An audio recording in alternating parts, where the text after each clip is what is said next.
Just getting my hair right. Getting my hair right for the day. It's like, why even bother?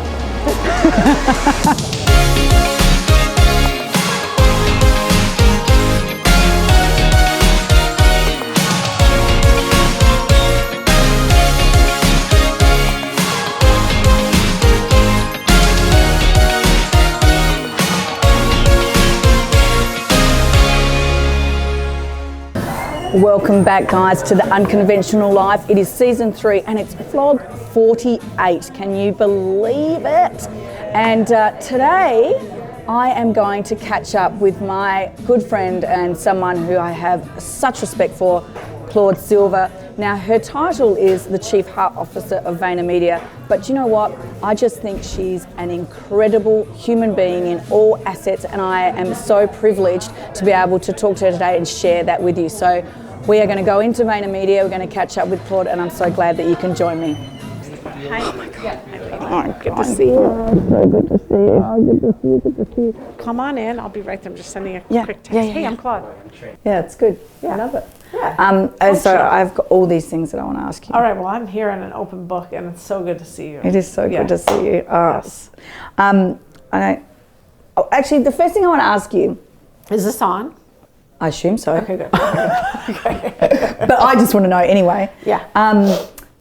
So from the minute that I met you, which was when you came into the 4Ds room, and every single time, and I know that people talk to you about this a lot, or even when I'm like talk about you, people say this is about the energy that you give off, like this calm, safe, like energy. Is that just who you are, or do you, put an effort into how you make people feel? Do I conjure it up? Well, just, I don't know. Yeah, it's who I am. And always been that way? Always been. If anything, I have been called chill, zen, mellow. So I've always been at this temperature. There are times that my energy is a little bit more rowdy or whatever, depending, but I've always been like this. Your whole life? My whole life. Wow. My whole life. And I didn't know that it made people safe or feel taken care of or whatever until people started to tell me. Yeah. It never registered like, oh, that's why, that's why this person likes to hang with me, or that's why I seem to have a lot of mentees or whatever. It was just really, really calm. And I'm that force in my family too. Really? Yeah. I've always been that energy. Because it's like this natural, the way you naturally are, that then puts you in this role that you're in. Yeah. That. Well, and if you think about it, my counterpart to this role, Gary, has a very different energy, but actually he's very down to earth. Yes. Also. So we work, in one way we're polar opposites, and in the other way we really are the two sides of one coin, because the frequency is it's similar. Well, you feel safe, like with him too, because it's this feeling of no judgment. Yeah, thank you. And even though, because one of the things I've been thinking about a lot lately is because you know that I work specifically with small businesses. And so I look all the time at the ones that end up making it big, or, becoming whatever it is that they want to be, and the ones that don't get there. And they sort of end up being in the same cycle forever. And I've been looking, going, what's the difference? Because it's not a capability thing. It's very rarely a market thing. And what I've looked at, so I've looked at people and gone, these are the people that have made it as in relation to what they wanted to achieve. Yeah. And these are the ones that still can't get there. And I believe it's managing emotion and this ability to take things on, handle them, let them go. Yeah. Do you know what I mean? I do. Exactly. And how do you learn that if you're not naturally? Yeah. Well, I think two things that come to my mind. One, you have to want it. You have to desire it. Because just like if I wanted to get strong, I have to desire to go to the gym every day and lift weights. It's not just going to happen. I think that's the first thing. So if you're not naturally like this and not naturally here to serve Yeah. people, then you have to want it and then take action on it. And I think the taking action on it, for me, is the exciting part when I see people wake up to that, because that's where you can start to become much more aware of yourself and your quirks and your tics and what sets you off and what triggers you and all of those things. Because once you have that self-awareness, I feel like one can navigate themselves through life much more Yes. easily. Yes. You know, things just won't be such big mountains. Yes. But, you know, but I don't. I like this frequency. It works for me. I mean, I love your frequency. Have you Thank had managers that you've mentored that have, because this servant leadership is a relatively newish term, and I mean, certainly the business owners that I'm around have not got into that space of thinking like that. Have you seen managers that have gone from not getting that at all, and not working that way, and then really transitioning? Yeah. And how have they done that? Yeah, so here I've seen that because it's almost a mandate. Yes. If you want to be successful here, we require that you are honey over vinegar, as you've heard Gary say. Yes. And that doesn't mean that you can't have your own personality. It means that you are here to make others better. And how you do that is by being a kind and generous and patient person that still wants to work hard but is not cracking the whip. Yeah. So, you know, that takes a lot of conversation with said person. And Gary and I, for example, and others have had conversations with, let's just say, the 5 people that I can think of right now. And I would say 3 of them are well on their way to making a transformation, you know, and 2 of them may not make it. And that's okay too, because I am not able to change anyone's behavior. Yeah. I have no power and no control over that. The only power and control I have, obviously, is of changing my own behavior, but also of, I can guide, but I can't change. Yeah. You know, you can lead the horse to water. Why do you think there are people that don't end up getting that? Is it that they haven't, well, I guess they're exposed to it here, but... Yeah, well, I don't think, I mean, some tigers just don't change their stripes. Some people don't want to. Some people have an aversion to this energy, for sure. You know, for whatever reason. I mean, it's not a personal. Because they think personally, you're not going to achieve. No, you're not going to achieve. You know, like I don't come across as an alpha. You know, however, I wouldn't be where I am probably had I not had some kind of you know, vim and vigor inside of me. So. But I just always go back to human behavior, and what works for that person may not work for the next person. Yeah. And that doesn't mean that they're not going to be successful in life. They just might not be incredibly successful here. Yeah. Or in the way in which the world is meandering and evolving.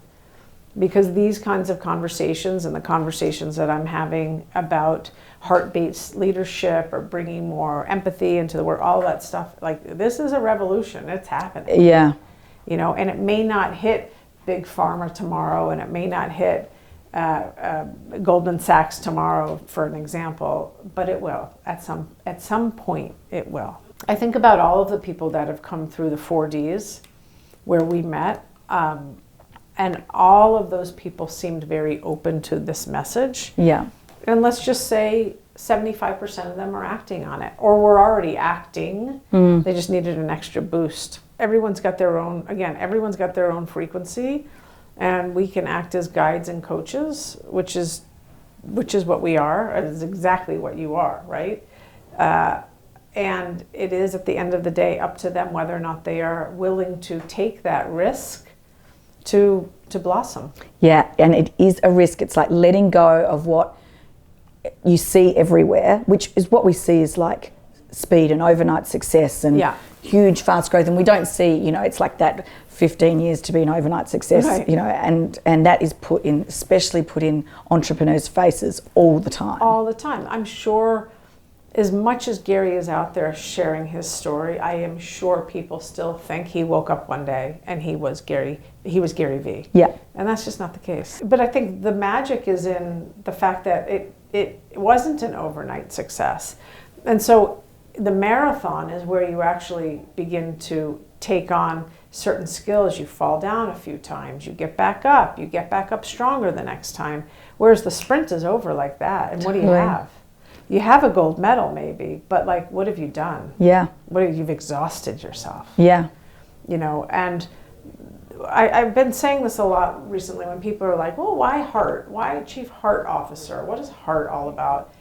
And it's very basic for me, which is our heart is our central nervous system, and human beings are the central nervous system of any company and any culture. We both have hearts. We need to be massaging those hearts, pumping those hearts, feeding those hearts. It's just for me, that's a very easy equation. However, I think that many companies feel though they're employees and they're here to work and slog away, and who cares if they had a bad morning or their daughter is sick or their dog's in the hospital or they got engaged last night. Like, who cares? Get in there. Yeah. And that's just not human nature. But that's how business was. It is. You know, so a lot of, even yesterday I was doing an interview and someone said, okay, this is all great. Great, care for people and all this stuff, and people are happy here and I can hear it and I can feel it. But like, how are you affecting the bottom line? And I said, well, 88% retention is how I affect the bottom line. Healthy attrition, word of mouth references, people writing us, I will work for free. Yeah. That's how we're affecting the bottom line in HR. Has your work and the way you work or what you do here changed since you became a mum? Yeah, yes.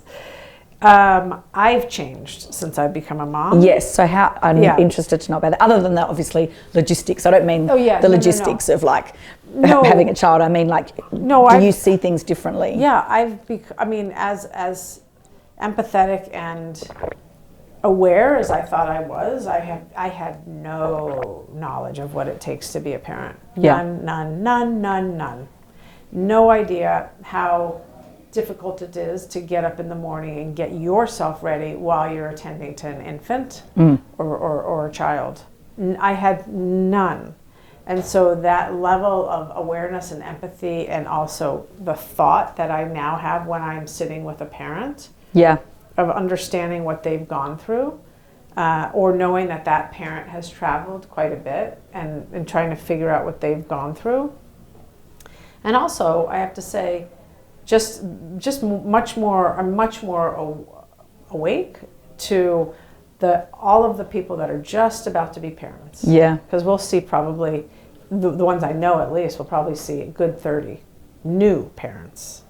And so are we going to take care of them before they go out and as they come back in the way that I believe is in our best interest and what it needs to be in order to be a people first company. Yeah. And in fact, I had someone come in yesterday she literally came in, second day back at work after having a baby girl. She said, I just want to thank you for setting up the system in the way you have. And it's not me, it's all of us that have done that. Yeah. Yeah. But yeah, it's just made me just aware of like how tired a person is, quite frankly. Yeah, I think the children definitely teach me how to be better in my work.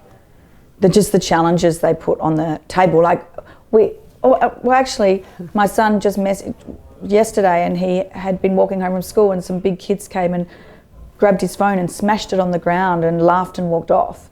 And I just wanted to get on the plane and. I mean, mama bear. I mean, just. But then I'm like, you know, what are the things you say? What are the lessons in there, and how can you, like?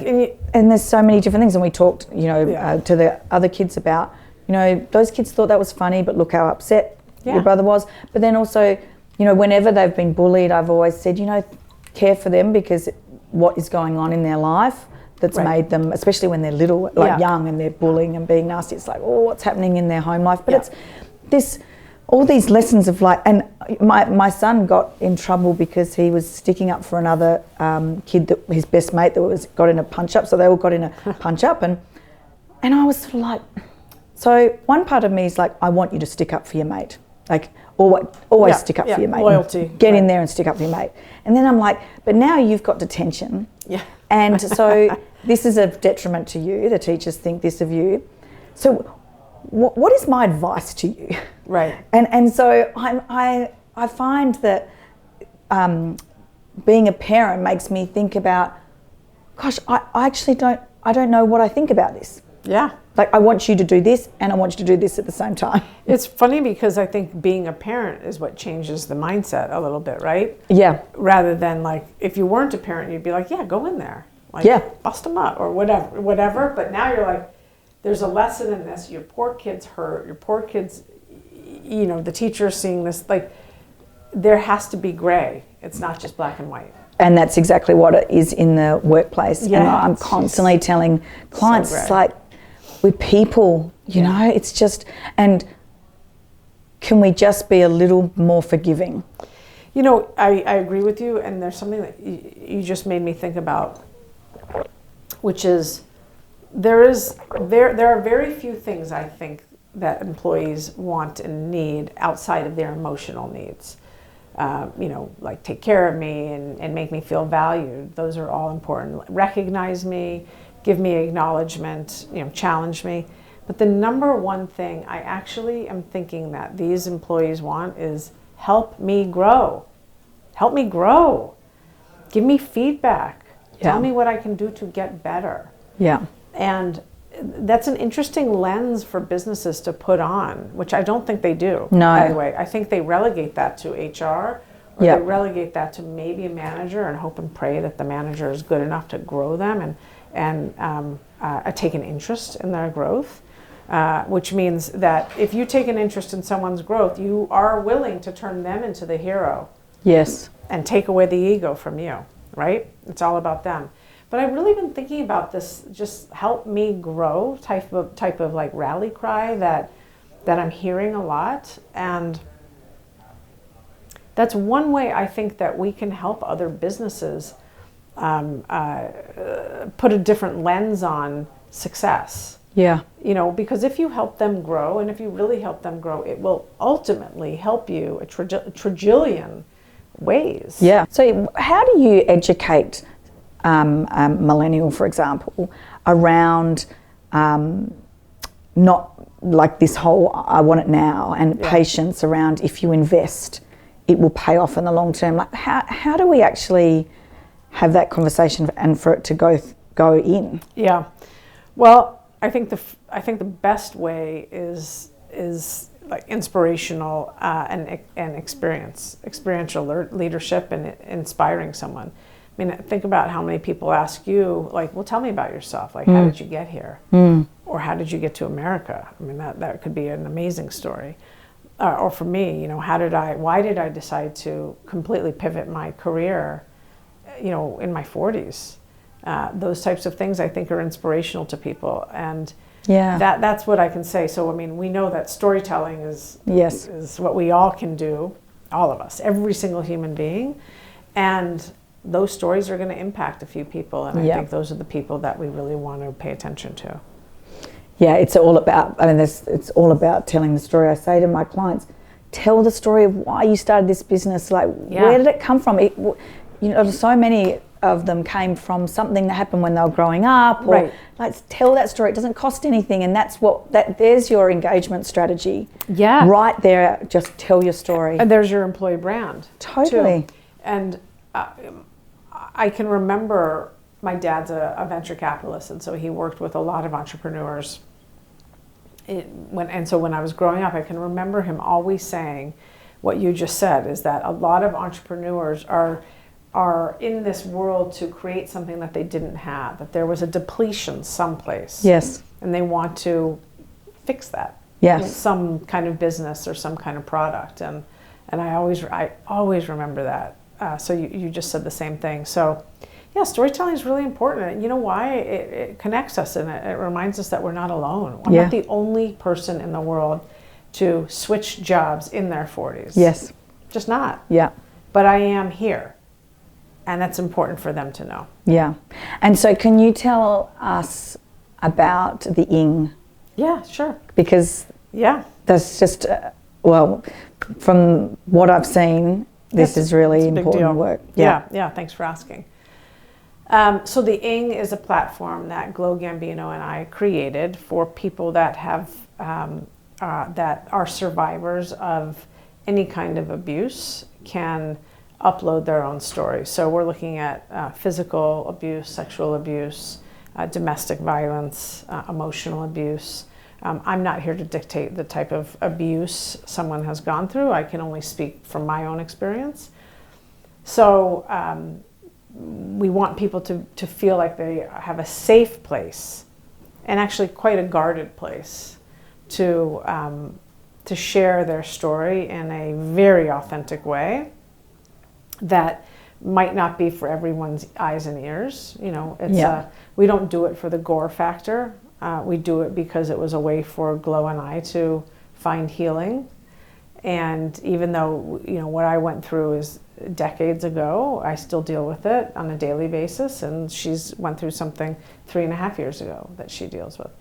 And Glo was an employee here, and we met when she told me what had just happened. And in those split seconds, I just decided to be human and not, you know, like, well, I'm so sorry that happened to you. Like, so we decided, we said, you know, there's something that we can do out of the pain and the trauma that we had gone through. And lo and behold, it seems to have really attracted people that need to have their voice heard too.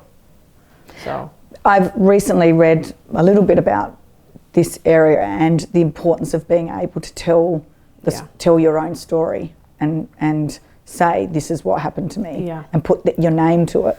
It's very, very vulnerable because it's out there. Once it's out there, it's out there. Yeah. You know. And why does that help in the healing, do you think? Well, I think it goes back to not wanting to be alone. So remember, things, especially things that have a stigma attached to them or taboo topics, that person will always feel alone. And that's why support groups like in AA, those types of things are so helpful and healing to people, because they sit around a room and they go, oh my God, you and I look nothing alike, but we have the same exact story. Yeah.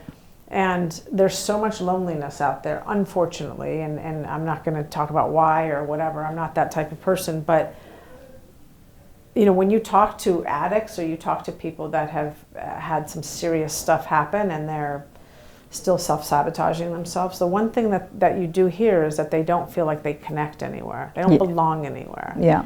And we wanted to create a place where people can belong, and their scars are not ugly to us because we have them too. Yeah. You know.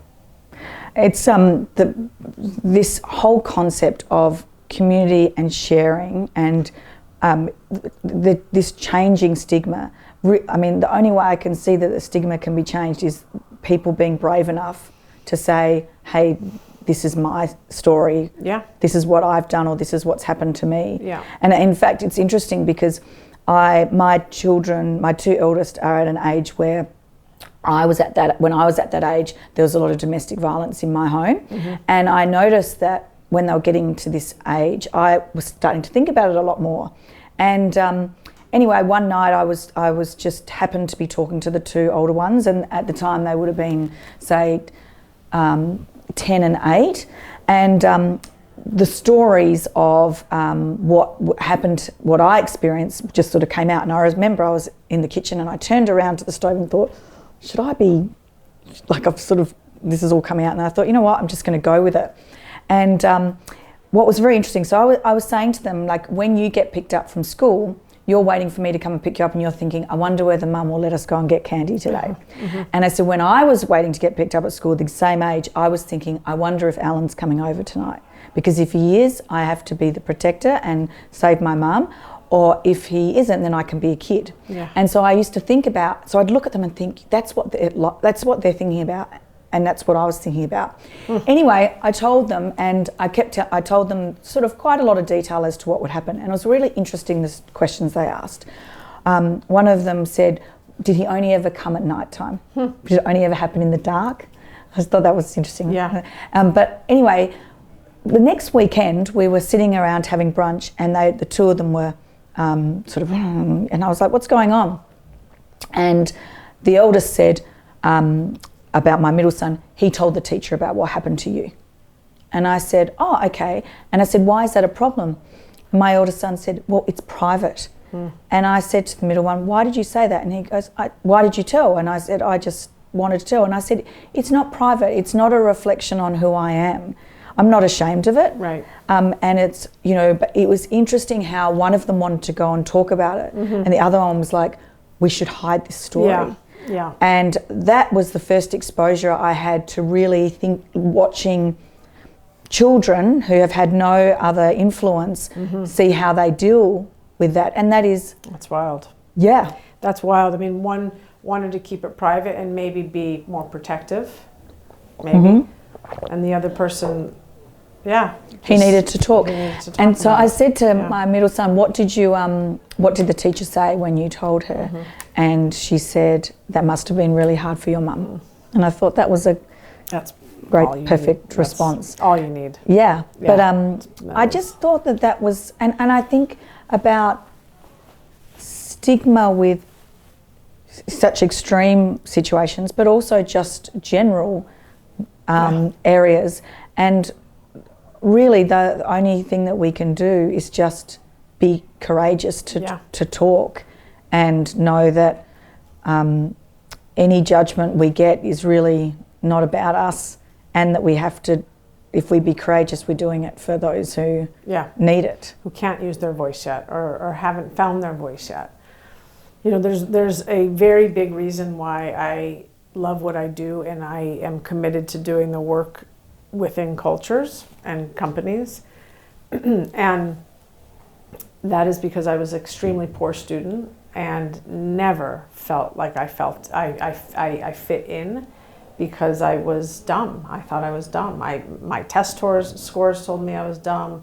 The actions the teacher took, the fact that I was tutored, the teasing I got, and so I carried that with me for quite some time. I mean, more time than you would imagine. And I can remember going into my first workplaces, you know, first, second, third workplaces, and really feeling like an imposter, and like I was just going to get found out that I was just stupid. Yeah. You know, really mean stuff, I would say to myself. Yeah. And I never, ever, ever, ever want anyone to feel that. Yeah. I just, because what we know, you know, is intelligence comes in all different shapes and sizes. Absolutely. You know, and the idea of making someone feel like they belong is I believe the biggest gift. That they're safe and they belong is the biggest gift we can do. Yeah, and I never actually used to think about that. And now I think about how important safety is to me, and I would never, ever have considered that was on my list of needs. Right. But now I think about it a lot, and along with, and I'm really pleased when you talk about the ing around emotional abuse. Yes. Because that is big deal. You can't see it. No. And I think we tend to go, oh, it wasn't that bad. It's not as bad as what happened. In fact, I remember I went to had a really with my first son, we both nearly didn't make it in childbirth. It was a very traumatic situation, as you can imagine. And anyway, I was really struggling to heal. I felt a lot of guilt and shame and all of these things, and I went to a group of people and it was healing from birth. And I remember listening to the stories, and everyone went round and told their story of what happened in the birth, and then I told my story, and I was the second to last person, and my story was pretty bad, and then the girl next to me told her story, and it was the same except her baby died. And I felt this, who am I to feel bad? You know, I've got a healthy baby. And I felt this terrible feeling. And the facilitator, I said, I just feel like I shouldn't have even said anything. And the facilitator said, no. She is going to getting different support about her baby dying. This is about the process of what happened. Right, wow. And there is no one worse, you know, like this doesn't diminish your story and it was a really interesting learning for me, because I think we do tend to think my situation's not as bad as that person, so therefore it's not valid. Yeah, it's an amazing distinction. Because the minute we start to think that I'm not valid, you disappear, and then you're no use to anyone, especially yourself.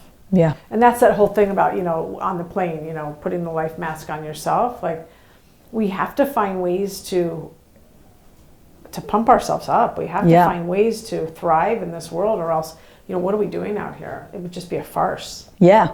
I would just be faking it. Yeah. And then people could tell. So we have to be able to feed ourselves, and I think feeding ourselves is the hardest thing ever, actually. Yeah, I do too. Yeah. And because we have we have a stigma around selfishness. Yeah. I mean, I get that a lot. I get so many comments and judgment, as you can imagine, yes, of course, about the choices that I have made. And but how I've looked at it is that most just want to try and understand. Yeah. And when I've explained that, there are sacrifices that we all make to different levels for what we believe in, and everyone's path is different. So it's more let's just learn from each other. Yeah, isn't that great? Yeah, it's beautiful, and I do think that's one of the best beauties about social is this global community, and of course with some of that global community will be the loud voices of negativity, but they're hurting. They're hurting. Yeah. Judges are judging because they're just, imagine what they're doing to themselves inside. Totally. Doesn't mean the sting doesn't hurt as much, but people, I think that just goes back to the storytelling. People want to know why. Yeah. How? Like, what was the impetus? Yeah. And so, okay, I want to ask you, what do you think like next year is going to be about for our space? Do you think we're just going to keep continuing this conversation? I find that in space there sometimes are these buzz moments and they don't really stick. They don't stick, yeah. And I don't like that about our industry. Yeah. You took me to my first Virgin Unite conference, and that the human first message was very loud. I think it's something that Branson does very well in who he is. Yes. I think it's something that Gary does very well in who he is, and I think those things are sticking. I don't think they're going away. No. Because as we're even sitting here talking about being brave and vulnerable in this conversation, it's happening in other places, and so I don't think those are fads. Yeah. I think we might hear different buzzwords come and go. I think the word empathy is now something that gets used in a lot of different places, and sometimes, hashtag empathy. Yep. I don't even know what hashtag empathy means, but for me, I think empathy is better shown, not told. If you know what I mean. It's so interesting because when I went to the SHRM 2 years ago, I remember Dan Sherville was talking about the trend ahead was empathy, and I wrote to him and said, how do we please not make this a buzzword? Yeah. Can we please not make empathy a buzzword? Because then we lose sight of understanding what does it really mean and how do we actually practice it. Yeah. I mean, we drink it now, which is nice. I know. Which is great. Which is great. So it's a product. It's a product, but like how, I agree, like I don't like it when these fantastic, really important things become like a hashtag empathy. Yeah, because it dilutes. It just dilutes, and then, and then it just doesn't carry the same weight that we need certain things to carry because they are of enormous value and needed in this world. Yeah. And so I'm with you on that one. I don't say it a lot anymore. I'm using self-awareness leading to the opening of all of this great stuff that is at our disposal once we take that leap into, you know what, I'm gonna dig in and find out like what makes me tick. Yeah. Why am I the way I am? It's interesting, I was just saying to train before I did training with my team on Monday night on how to be, better in their roles or our role as consultants, and at the end of it I said, did you notice that I did not mention HR once? I didn't talk about onboarding or performance reviews or anything. I talked about adding value and understanding who you are and speaking up when you're having those doubts. Yeah. Because it's the doubts and insecurities that will then lead you to make decisions that don't serve you or the business. And it's not about actually what we do. Yeah. And it really, if I could do any development with my team at any time, it's about self-awareness. Right. Relationships are what it's all about, and people. You know, all the other stuff is going to come and go. Yeah. I love you. Love you too. Thank you for having me. Oh, thanks for being here. Hey everyone, I've just had the most awesome conversation with Sel. I hope you tune in. I'm going to tune in myself. Thanks. Thanks everyone. We'll see you next week. Don't forget to subscribe.